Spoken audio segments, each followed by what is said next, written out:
हिमाद्रि तुंग श्रृंग से प्रबुद्ध शुद्ध भारती, स्वयं प्रभा समुज्ज्वला स्वतंत्रता पुकारती। अमरत्व वीर पुत्र हो दृढ़ प्रतिज्ञ सोच लो, अप्रशस्त पुण्य पंथ है बढ़े चलो बढ़े चलो।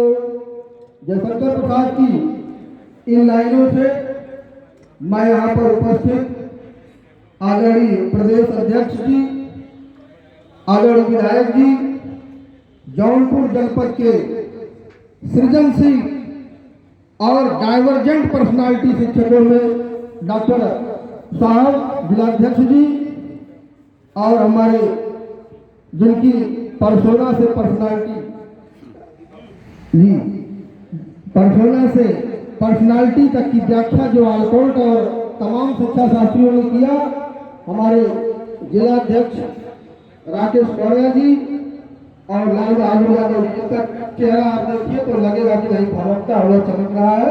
इन बातों को मैं रोकते हुए सबको धन्यवाद देता हूँ।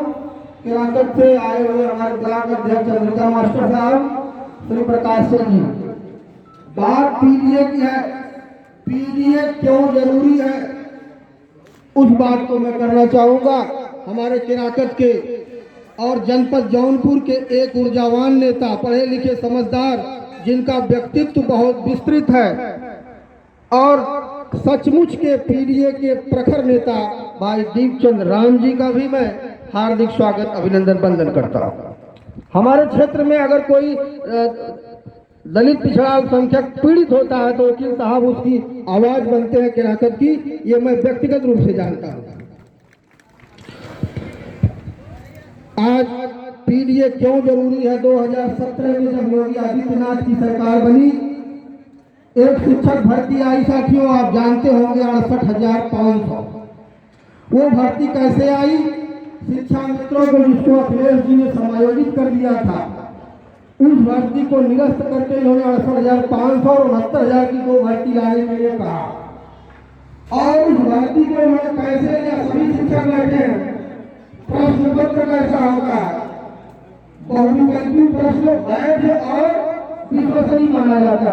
इन्होंने लिखित परीक्षा से वो पेपर लिया कि राम कौन थे, मैं उत्तर दूंगा दशरथ के बेटे थे, और ये उत्तर देंगे सीता के पति थे, कोई उत्तर देगा लक्ष्मण के भाई थे।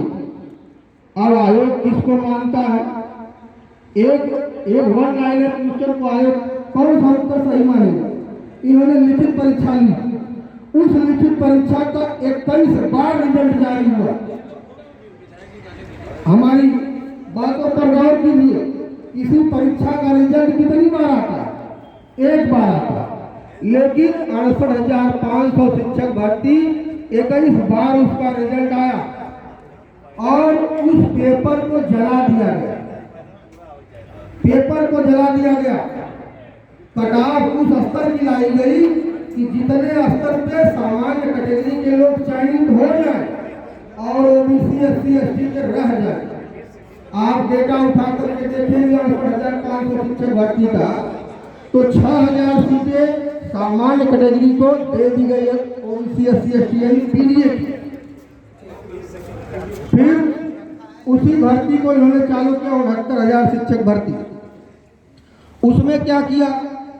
जाति लिखवाई पेपर पे, जो बैठा होगा परीक्षा दिया होगा, पेपर पे जाति लिखवाई गई, पेपर पे उपजाति लिखवाई गई, नाम लिखवाया गया और रिजल्ट फिर वही रखा गया कि 65-70। 22,000 पीडीए के लोगों की सीट ये खा गए। किस तहत खाए? इन्होंने एक एमआरसी कानून लगाया सर। एमआरसी कानून क्या है कि अगर कोई सामान्य कैटेगरी में चयनित लड़का किसी भी जनपद में हो, अपने जनपद में आना चाहेगा तो उसको उसके कैटेगरी में भेज दिया जाए। अब सभी शिक्षक हैं, कोई बताए कि अपने जनपद में कौन नहीं जाना चाहता?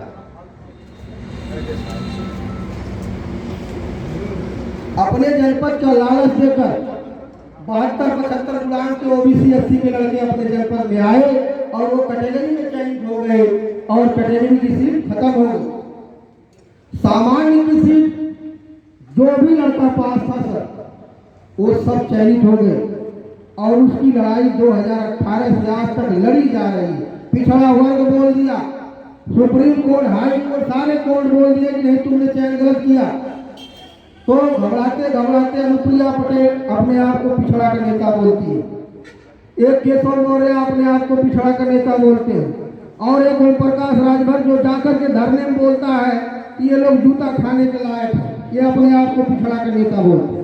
ये लोग कहे कि हाँ कुछ गलती हुई है, तो बाद में योगी आदित्यनाथ ने कहा कि 6800 पद हमसे गलती हो गया, 6800 पद गलती हो गया, सूची जारी हो गई। आज तक वो 6800 बच्चे जो ओबीसी SC ST के पीड़ित समाज के हैं नियुक्ति नहीं पाए। इन्हीं नेताओं ओबीसी SC के मंत्रियों के दरवाजे पे जा जाके धक्के खा रहे हैं और वो बोलते हैं कि ये समाजवादी पार्टी के कार्यकर्ता लोग यहाँ धरना करते हैं। 22,000 सीट हम लोगों की खा गए और कोई RTI जांच वगैरह नहीं लिया आयोग ने, तो गांव-गांव घूम करके हर विद्यालयों से 69,000 की लिस्ट हम लोगों ने तैयार की। फिर देखा कि 22,000 पीड़ित समाज का विद्यार्थी चयनित उस परीक्षा में लगे। इसलिए फिर ये जरूरी है। अभी 1 साल पहले डिग्री कॉलेज के प्राचार्यों की नियुक्ति हो रही थी सर,